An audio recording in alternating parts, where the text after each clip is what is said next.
Welcome to today's science lesson, and the topic today is classification. Have you ever wondered why living things are put into groups?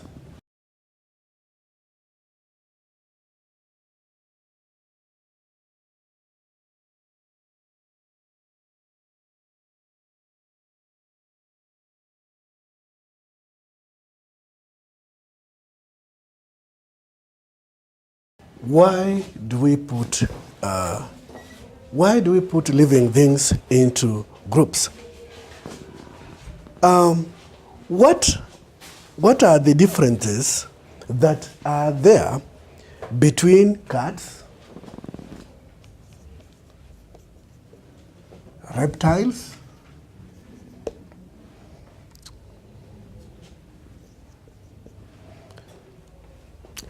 birds,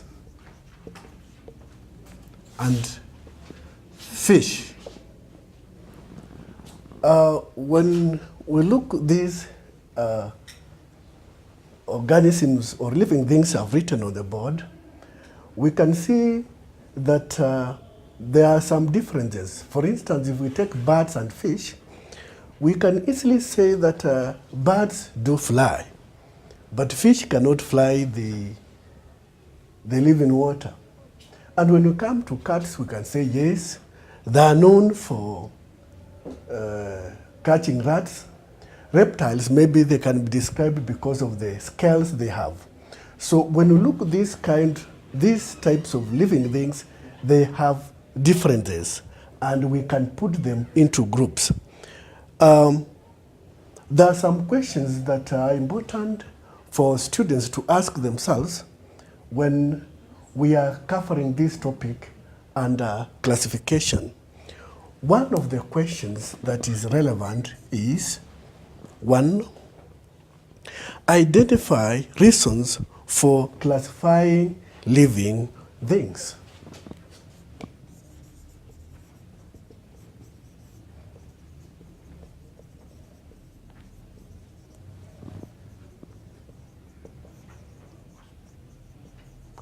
Identify reasons for classifying living things.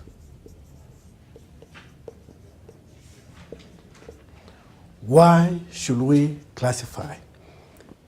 Once we know the reason for classifying living things, then we shall know that classifying is important. The other questions that we need to answer appropriately when we have covered this topic is, classifying a variety of living things is to classify a variety. A student should be able to classify a variety of living things basing on the structure of that particular organism.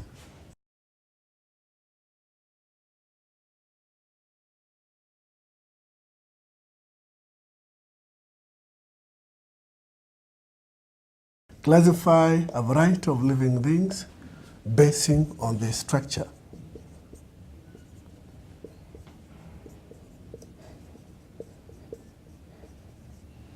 So what we are saying that when you observe these living organisms, from the way they are, you check their structures, then from the way they are made, you can be able to classify them. Another question we need to answer appropriately, once we have covered classification, we need to be able to use symbol keys to identify a range of plants and animals.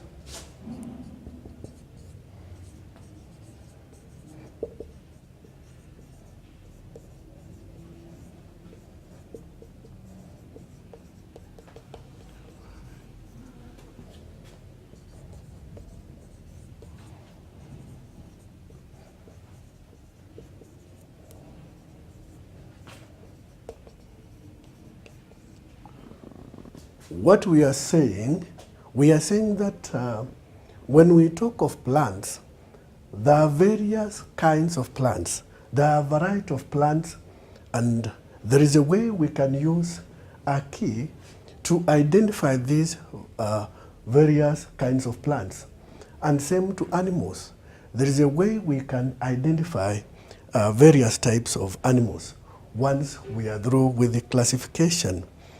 Another important questions that we shall answer when we have covered this topic on classification is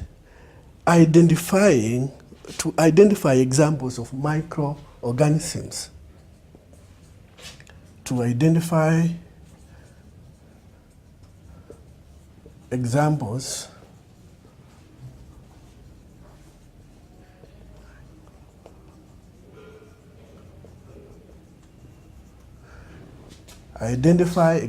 of microorganisms. When we talk of microorganisms, these are living things, yes, but we cannot see them with our naked eyes. We need some specifically made gadgets so that we can be able to see these minute organisms, because they are living things, and in one way or the other, they affect the environment they exist in. And lastly, when we have covered this lesson, students should be able to know that changes have occurred depending on what the scientists have discovered. Their discovery has gone ahead to affect the way they classify living organisms. We should be able to know how these new discoveries have affected classification of how it has affected the new way of identifying and classifying these animals. We can start by asking ourselves, what is classification? What is classification?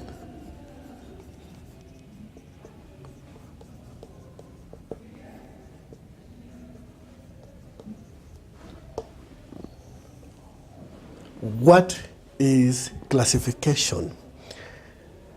Classification, this is a process of putting things into groups.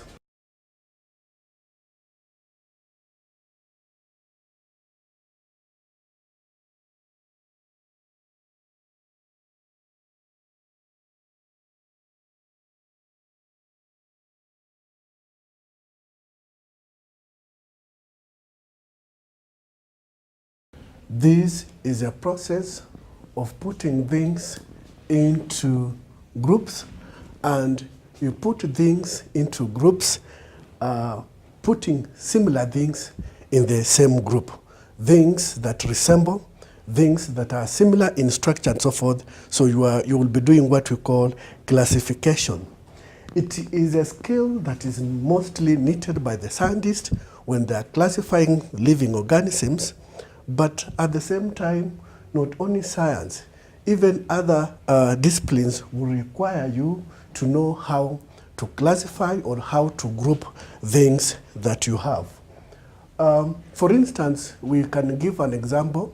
If you are walking, you enter a supermarket, you will find that in a supermarket, things are placed in groups. For instance, if you want detergents, then you will find a particular area where the detergents are available. For instance, or if you want to buy oranges, you'll find that oranges are placed in one area or in one shelf, and you can get them. If you want vegetables, you'll find some areas in a supermarket where they have grouped or they have placed vegetable alone. So we can see that already what is happening in the supermarket, without them taking it very seriously, they are doing what we call classification. And when they classify or when they group things they have within the supermarket, they make the life of the customers who have come to buy things in that supermarket easier. So if things are grouped in, similar things are grouped together, it becomes very easy for a customer who intends to buy things to locate whatever he wants or whatever she wants to buy from that particular supermarket. If they're not used classification, then it will have troubled the customers to get what they want. Why group? Which group?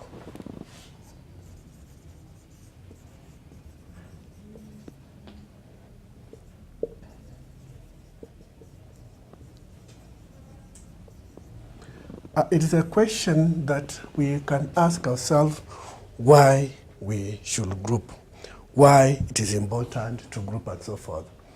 As individuals, without knowing, we find that even human beings are classified. We find we are classifying ourselves. For instance, human beings, an individual can be classified depending whether that particular individual is male or female.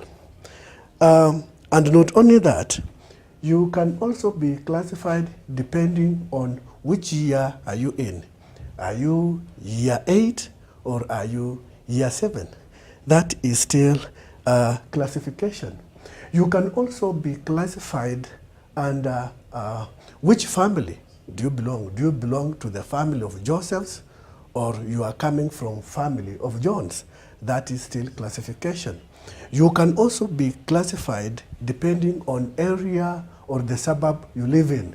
Which suburb do you come from? So they can still classify you from the suburb, from the area you are coming from. They can be able to say, yes, I'm coming from this suburb. And that is still classification. We are saying if even time can be classified. When we talk of time, then the concept that comes into our mind, we can think of a year. And when we are talking of a year can be classified into 12 months.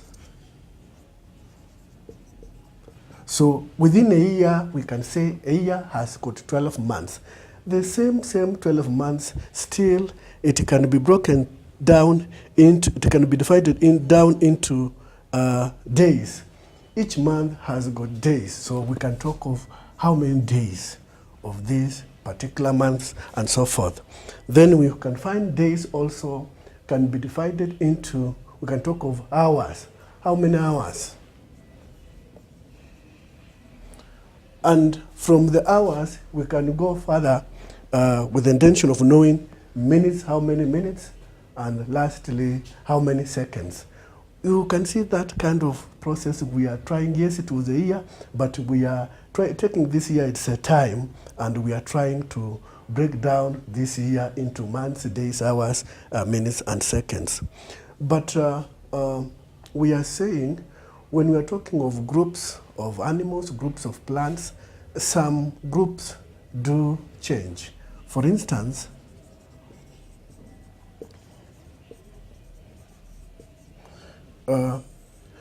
human beings, you can have particular plants you have grouped, but you can change depending on what has happened. For instance, plants and animals are grouped in different ways.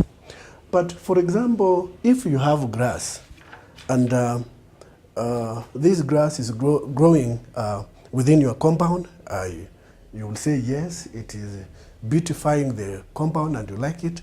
You can slash it and so forth. So at that particular time, you are seeing that particular grass to you, it is important. However, it is important to you, but that same grass, if it escapes to a wheat field, then it will change, its importance will change. So for instance, if we talk of wheat, if we talk of grass in a wheat field, then that grass has gone to compete with the plant that you depend upon as food to compete for the nutrients, air, and light. So that particular grass will become unwanted plant in that area. So you will come up with a mechanism of now removing this grass that was good in your compound. Now you want to remove it from a wheat field. Now what we are saying, when we are saying groups do change, we are saying that if a plant grows in an area where it is not wanted, then that particular plant, we refer to it as a weed. A weed is any plant growing in an area that it is not wanted. So because this particular plant is growing in an area where you no longer require it, then you can use various methods to remove it. There are known methods like herbicide. You can poison it to kill it because it is interfering with a particular plant that you need. Many plants in the country have been introduced, and some of these plants that were introduced in the country are beneficial. We shall see some of these plants that were introduced in the country and are beneficial, and then we shall see whether it was by accident or by error or it was intentional. Some of the plants that again were introduced and are not beneficial, they are problematic. They are required to be dealt away with. So what we are saying, some of the plants that were introduced in the country and they are beneficial, we are saying yes. When Europeans, some centuries when Europeans came to our country many centuries ago, they came and they introduced some of the plants that are beneficial to our country. For instance, we have potatoes. Potatoes, we are familiar with them. We have tomatoes. We have apples. These are some of the examples of plants which were introduced by Europeans in our country, and we are saying they are beneficial, they are good. We depend upon them when it comes to food and so forth. These were introduced by the European settlers who came and settled in our country and so forth. But we are saying some plants which were introduced created problems. Some plants that were introduced created problems. For instance, Lantana. Lantana, this is a plant that is a flower. When it comes, when you plant it, you find it so good. And when you look at it, it's very beautiful. It has got good flowers. So when they brought this particular plant called Lantana, they never knew that it has got other side effects and is very dangerous again. So what we are saying, apart from Lantana being a pretty plant and so forth, this Lantana has got a botanical name called Lantana camara. It is a name it acquired from where it originated. It's a biological name. So we are saying this particular plant that was introduced in the country in 1884, the problem with it, it became very hard to control the Lantana camara. They went on and occupied the large areas that were supposed to be, that were being used by animals to graze and so forth. So we find that domestic animals and the wild animals, they had a problem to get in getting enough grass to feed on, because now the Lantana were growing everywhere. So they were dangerous. And we are saying, apart from introducing beneficial plants like the above, the apples and tomatoes, we are saying there were also, we talk of also,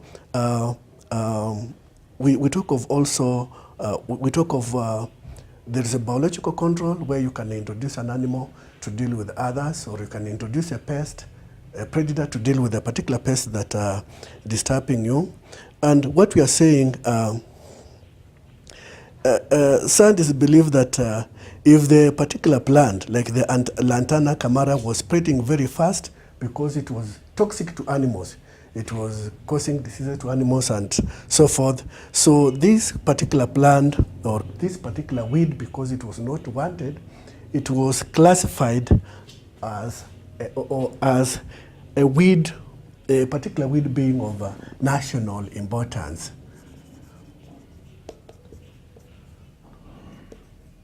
We can say a particular weed has acquired a status of national importance, meaning that a particular country should take serious attention with such a plant to see how they can control it, and if they don't control it, then if it goes out of hand, then it's going to threaten the animals and so forth, and furthermore, the kind of food they are going to harvest and so forth. We have animals which were introduced in the country for food. Such animals were the good, like cattle.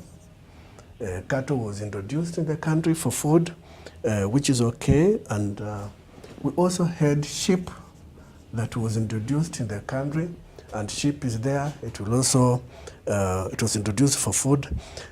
Other animals, these two were introduced to supply food, but there are other animals that were introduced specifically to supply, to function as a means of transport. Animals that were introduced to assist in the transport, we had the horse and also the camel. Camel was to be used in the dry areas, desert areas of a country. Horse, that one could be used anywhere as long as that the area was not a desert or a ground and so forth. So there were animals that were introduced to assist in transport. Then other animals that were also introduced were introduced because of hunting. Those who wanted to participate in hunting activity, then foxes were imported. Foxes were introduced for hunting, and at the same time rabbits. They felt that what should be hunted, and then they brought in rabbits. They felt that if these rabbits are going to multiply well, then foxes will be used to hunt these rabbits. But that was counterproductive. For instance, what happened with the foxes? They discovered that foxes, they went ahead now, they were not only eating the rabbits, or they were not being used for the rabbits alone, but they were also catching other wildlife which were important to them. So we are saying with the introduction of foxes, foxes were eating wildlife, and the rabbits were now feeding on the vegetation, and this vegetation was depended upon by the wildlife. So we find that the rabbits now were clearing the vegetation and so forth. So the introduction of foxes and rabbits, they were counterproductive in a country, and that one they became, it was a problem. So many ways were looked on how to control. Then sugar plantations were having a problem with a particular pest called a beetle. Beetles were attacking sugarcane plantations. So they came up with a solution and introduced a particular cane lord, a kind of a pest called cane toad. Cane toad. These toads were very important because they used to feed on the beetles so that these beetles could not continue to harm the sugarcane plant. But the danger that was introduced by bringing in the cane toad was that these cane toads are very poisonous. They secrete some toxins that are very poisonous. They can kill snakes. If snakes feed on these toads, they die. If the crocodiles feed on these toads, they die also. Any animal that was feeding on these toads was dying. So we find that the cane toad that was introduced to deal with the beetles, apart from dealing with the beetles, they became poisonous to crocodiles, to birds of the air. Even if a bird fed on the toad, then that particular bird will die. So we can see the issue here being that, well, this particular animal is feeding on the toad, that toad will die, but also the same, this particular toad has died, but even whatever the predator that has fed on this toad will also die because it was very poisonous. So it went ahead killing a lot of animals. So why we need now to deal with why classify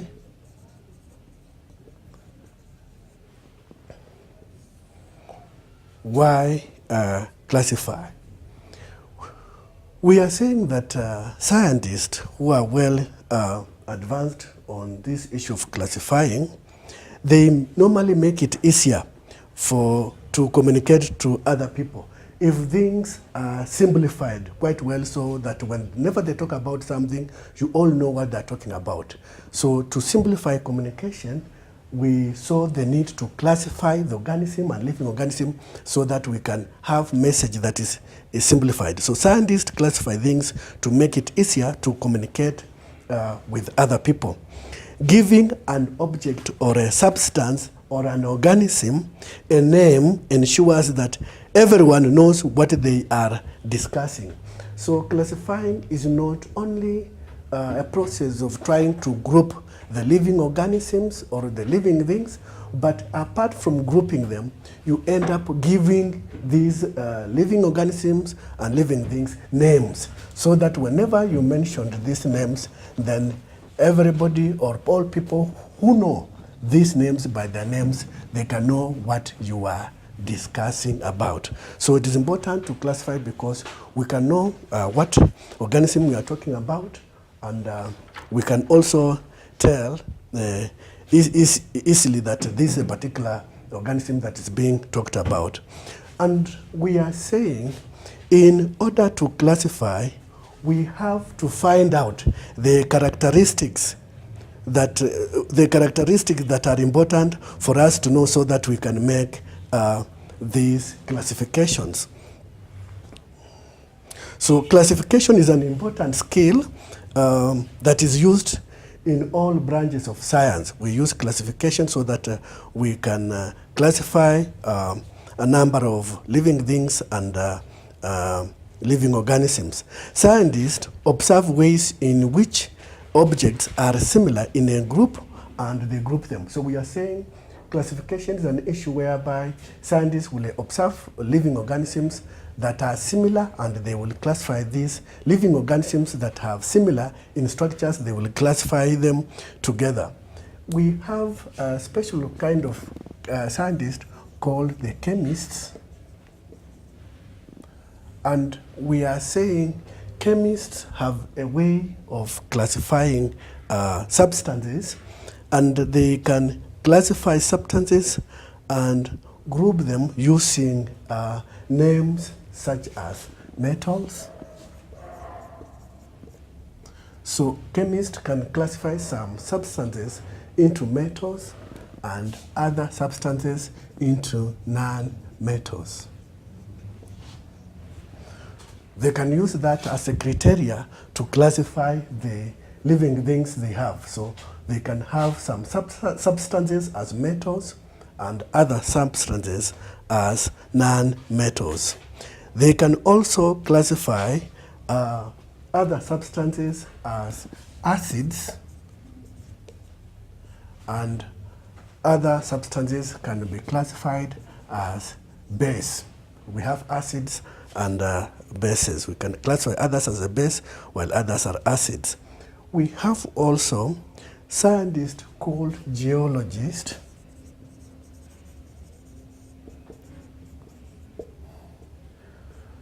We have scientists called geologists, and when we are talking about geologists, they are able to classify rocks, and when they are classifying rocks, they can decide, depending on how these particular rocks are formed or the structures they have, they can classify some rocks as sedimentary.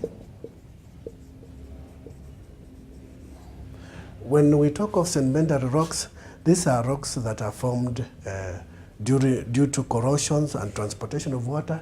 You find that sediments do settle somewhere, and when these sediments settle somewhere, they end up forming sedimentary rocks. Other geologists do classify other rocks as igneous. And when we talk of igneous rocks, these are rocks that are formed due to volcanicity. Volcanicity, it's a science whereby there is a magma, there is a heat within the earth crust, and when this heat is within the earth crust, it requires a place where it can have some kind of fracture so that it can come on the surface of the earth. When it comes, it will flow on the surface of the earth in terms of lava and magma and so forth. Then it can form what we call igneous rocks. We have other rocks that are classified and they are called metamorphic. They're called yes, they are called metamorphic rocks. Metamorphic rocks, they can pass through changes depending. For instance, if the rock was sedimentary and it's made to undergo a lot of pressure and so forth, it can change and become very strong because of the heat and the pressure that has been applied on this particular rock. It can change and it becomes metamorphic rock that some of the characteristics becomes very tough and it cannot break easily, metamorphic rocks. So we are talking about the geologists, the way they have tried to classify rocks from sedimentary, igneous rocks, and metamorphic. Those are scientists, but we have also other scientists we call astronomers, and they have got their own astronomers. When we talk of the astronomers, they have got their own way of also doing the classifications. For instance, astronomers, they will come up in the way they can classify heavenly bodies. For instance, they can classify heavenly bodies in such as planets. They can identify heavenly bodies and say some heavenly bodies are planets, depending whether they emit light, they have a source of light, or they are reflecting. We have planets and we have stars. Other heavenly bodies are stars. Others are comets. These move. Others are meteors.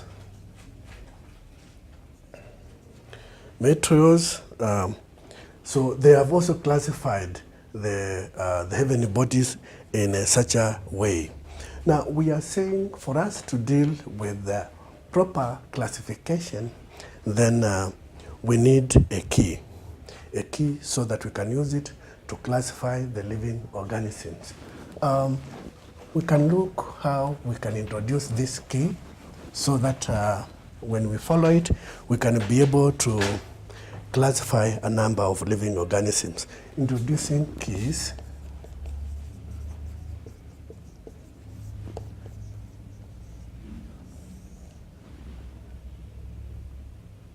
Now, introducing keys.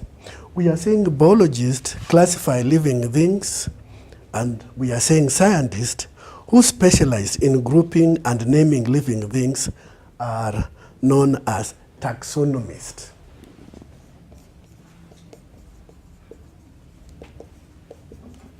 Taxonomists are scientists. Taxonomists are scientists who specialize in grouping and naming living things. So if their specialty is to group and name living things, then such a kind of scientist, we call them taxonomists.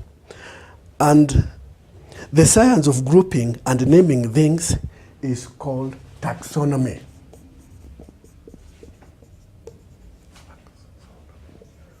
So the science of studying, grouping, and naming things is called taxonomy, and people who carry out taxonomy are called taxonomists. We are saying once there is the characteristic of an organisms have been described and the information can be used, once you can be able to know the characteristic of a particular organism, then you can use the characteristic of that particular organism now to classify. You can develop a key.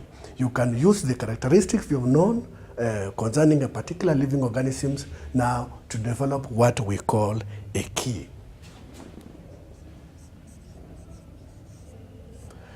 A key. What is a key? A key is a tool that can be used to identify the unknown organisms. A key is a tool that can be used to identify. A key is a tool that can be used to identify a known organism.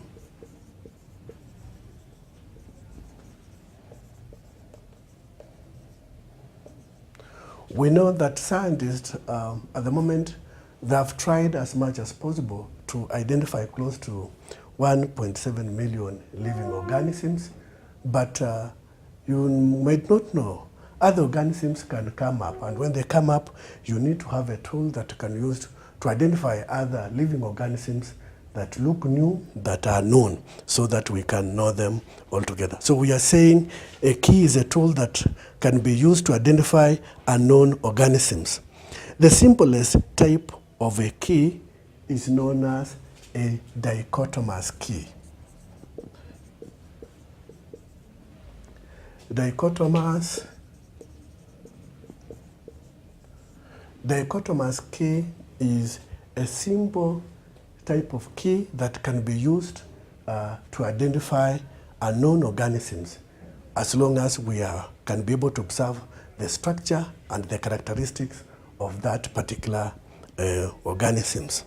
So we are saying the word dichotomous means cut into two. We are saying the word dichotomous means cut into two. So whenever we want to identify a particular, to classify or to identify a particular organism, then we shall start observing or maybe grouping particular organism into two and so forth.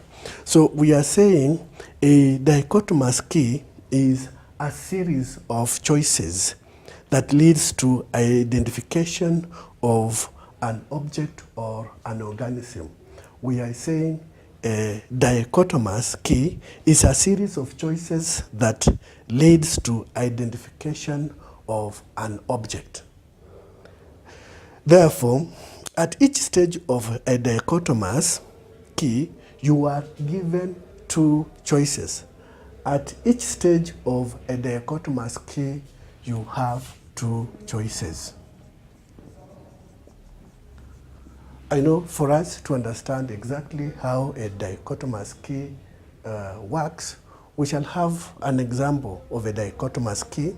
That one will assist us to understand how dichotomous key works. But we are saying at each stage of a dichotomous key, you are given two choices.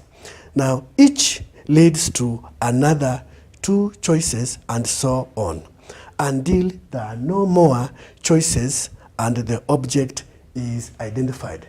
So you will continue having two choices, making other two choices until you can no longer make any choice. When it remains one choice, then you are able to identify that particular object or that living or organism. You identify it.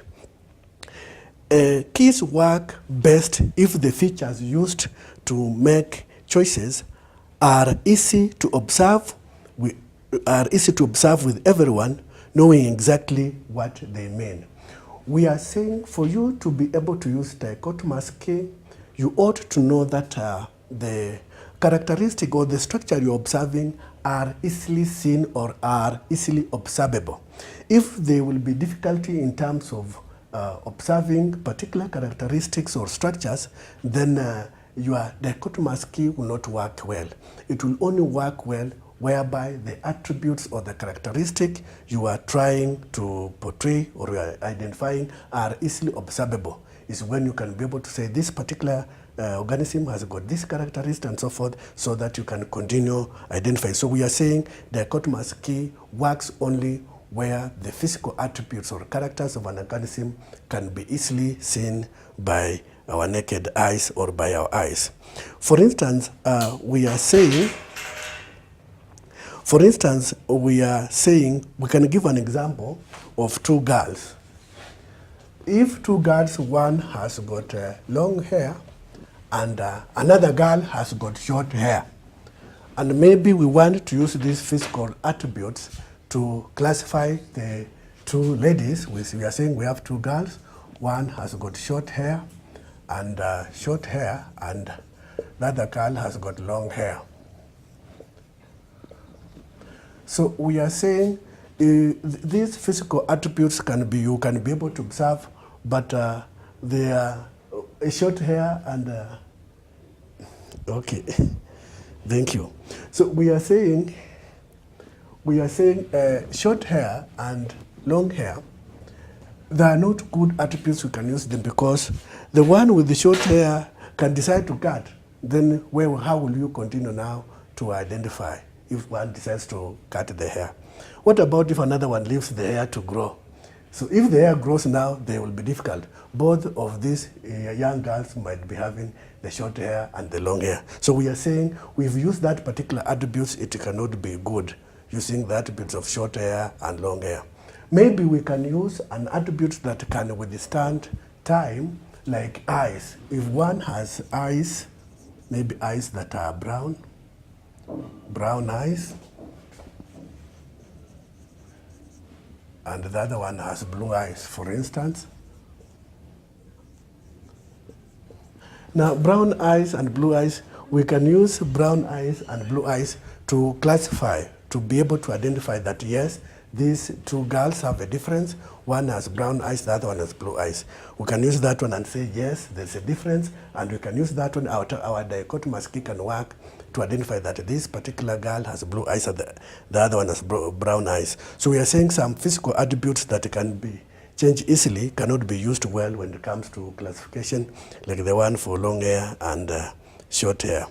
So we are saying, in order to classify, we need to find out a characteristic that to make a judgment similar to other things. So characteristics are very important when we are trying to classify an organism, when we want to develop a dichotomous key.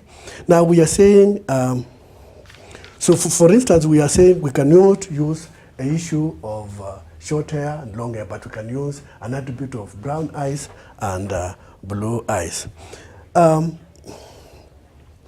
We want to, for us to understand what a dichotomous key is, we can construct a dichotomous key. Now, in constructing a dichotomous key, we have a flowchart key.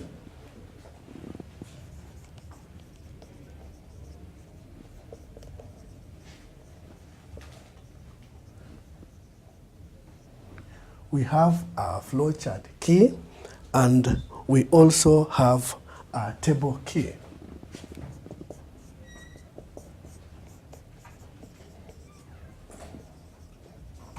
We have a flowchart key and a table key. We shall use both of these keys to see how we can construct a flowchart key and how we can construct also a table key.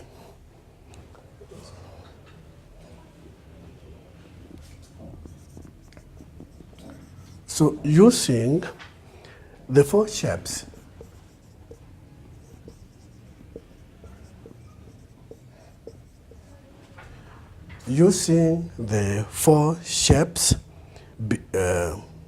below, create a dichotomous key. Using the four shapes below, create a dichotomous key.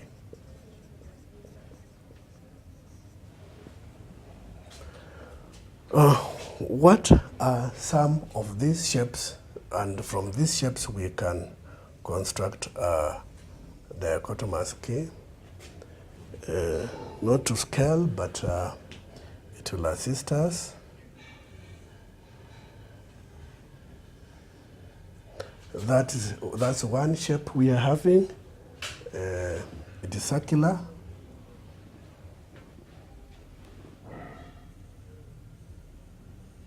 So when we check the shape of the first one and the second one, they are not the same shapes. Those two shapes are different.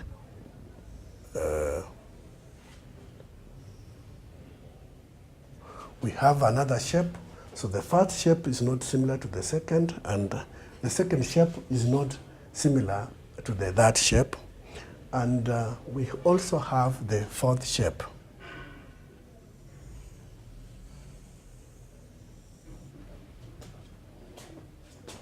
The fourth shape is almost resembling the first shape, but I want to make its attributes very clear. Let me draw it again. Yes. So the fourth shape looks like a football field, not a football field, a track. Those who are running around the track 400 meters, they will go the 400 meters lap in an oval way. So these are shapes. So those who have an advantage of knowing what a kind of shape, you can see the first shape looks like a circle, which might be true, we don't know. The second shape with some sides that are equal, it looks like a square. And that shape looks like a triangle with 3 sides. And the other shape looks like an oval, depending the way it is. So we are saying we can construct both flowchart key and table key using the information that we have. We can start constructing a table key from these shapes, and then from a table key we shall again construct a flowchart key. Or we can start with the flowchart key, then when we finish with the flowchart key, we can still construct a table key. Let us, as long as the shapes will remain, we can still remember the concept. So all these figures, when we start constructing a flowchart key, we can say all figures. When we say all figures, we are believing these 4 figures are represented there. So all figures are there, and then from there, we are doing our division. Dichotomous, meaning you divide into 2. We can say, depending on the shapes, shapes that are straight, figures that have straight sides,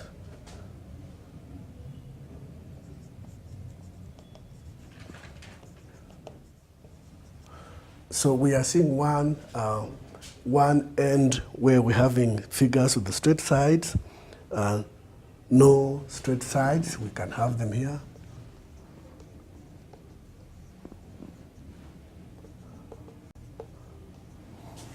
So we have started in our construction of a flowchart. We have started with the figures that have straight sides. We have them this way, and figures that have sides which are not straight, we can have them the other side. Then we can continue.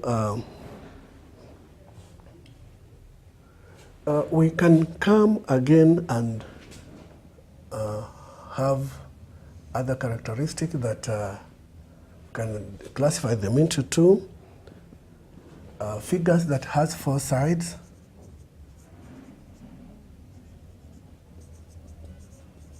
Figures that have 4 sides, this end, and figures that have 3 sides.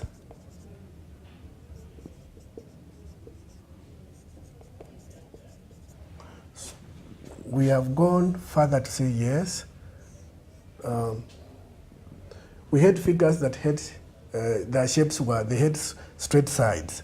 Now we have gone ahead to classify them into more, that we have figures that have 4 sides, and we have figures that have 3 sides.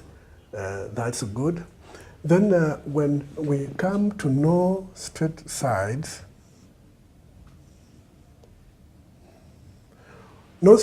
we can also classify them into to, for instance, we can have figures with all diameters equal.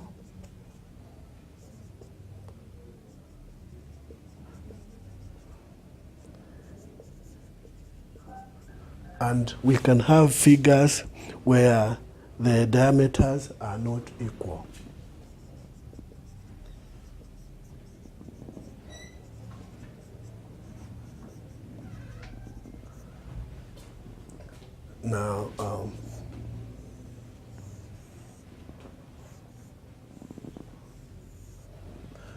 Now, if we have reached this level and we have figures that have got 4 sides, I will interfere slightly with this one, but so when we come to figures that have got 4 sides, we can further continue and discover from the figures we had, all the figures we had, we find there's only one figure that is coming up with the correct qualification of having 4 sides, and a figure that has got 3 sides. We have also one figure that is qualifying with that criteria of 3 sides. Then when we come to this end, all diameters are equal. When we check all our 4 figures, then we discover that one figure is qualifying under that criteria. All the diameters are equal. And when we talk of a diameter, we have to know the center of that particular figure. For instance, this figure we are having, we can say that is the center.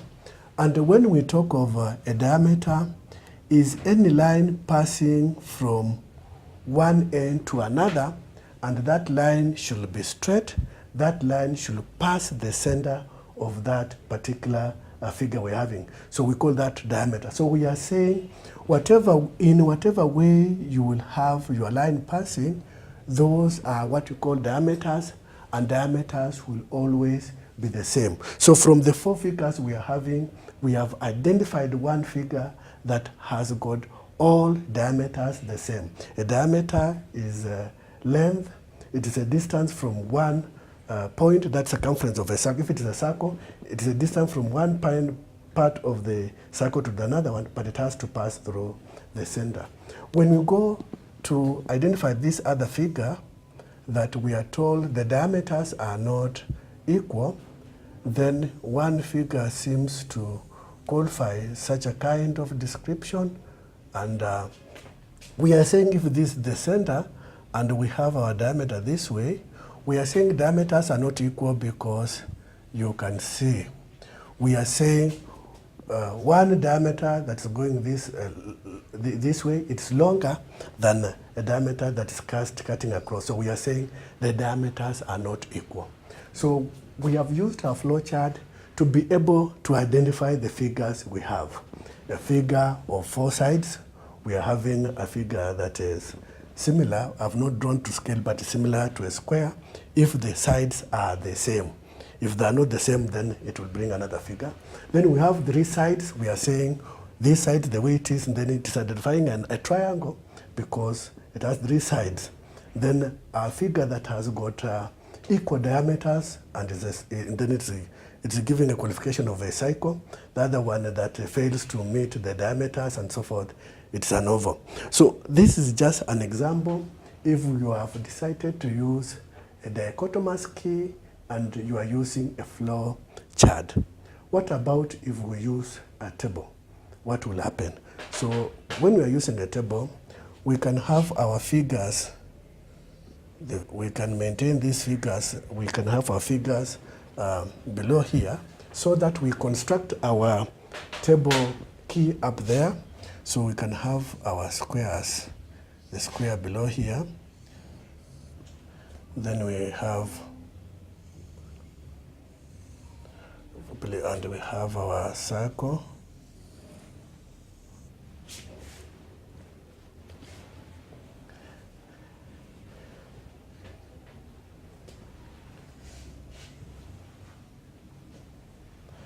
Then we have our oval shape this other end.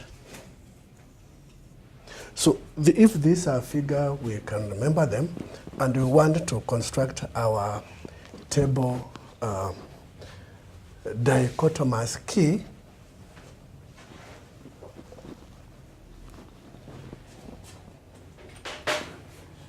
Table key will take the following format.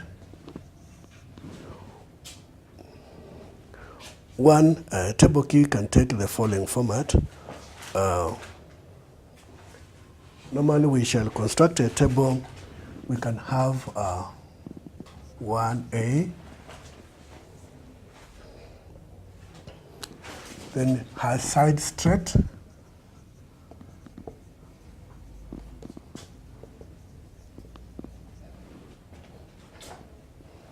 and then no straight sides, that's 1B.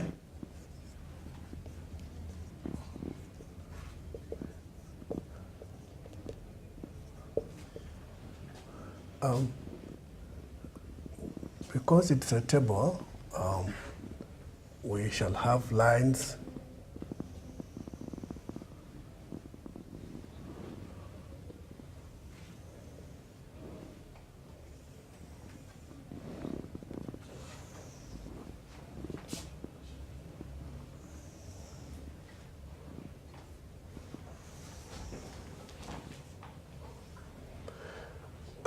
so when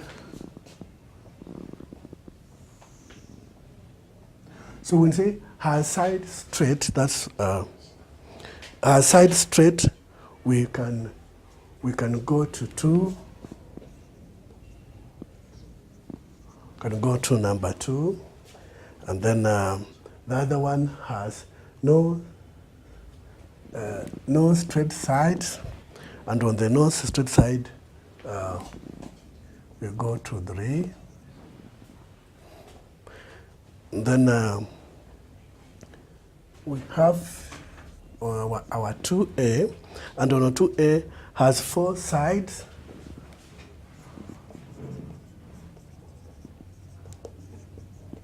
And when you go to our figures, when you look, the one that has got 4 sides, you find it is one figure only. We cannot classify it further than that. Has got 4 sides, we find that one is a square. When you go to the second figure, it has got 3 sides. The second figure has got 3 sides, so it cannot qualify there. So when we come to B, B has 3 sides.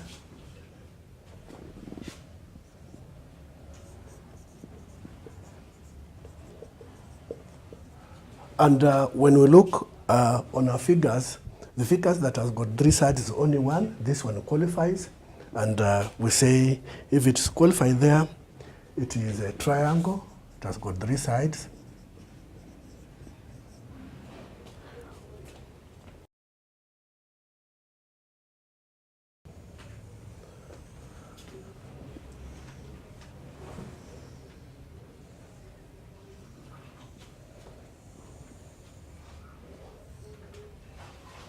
Yes, we still have our table. So 3 sides, we identify that one as a triangle. And then when we move ahead, we find that we come to 3A. We want to identify another part there. And on 3A, all diameter equal. We want to see our figures. Which figure qualifies that the figure that has got all the diameters equal?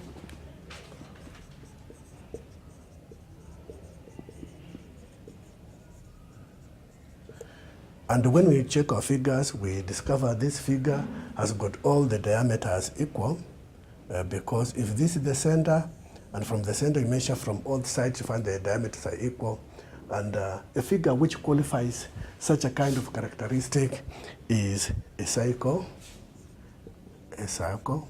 A circle has got all the diameters equal. Therefore, we cannot identify further than that because we only have this one. Meeting that qualification. Then we come to B. Diameter not equal.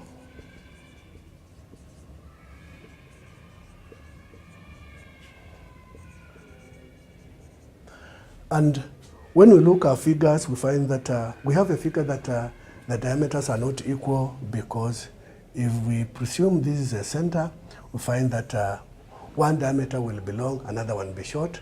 And such a kind of figure, it will be qualified as an oval.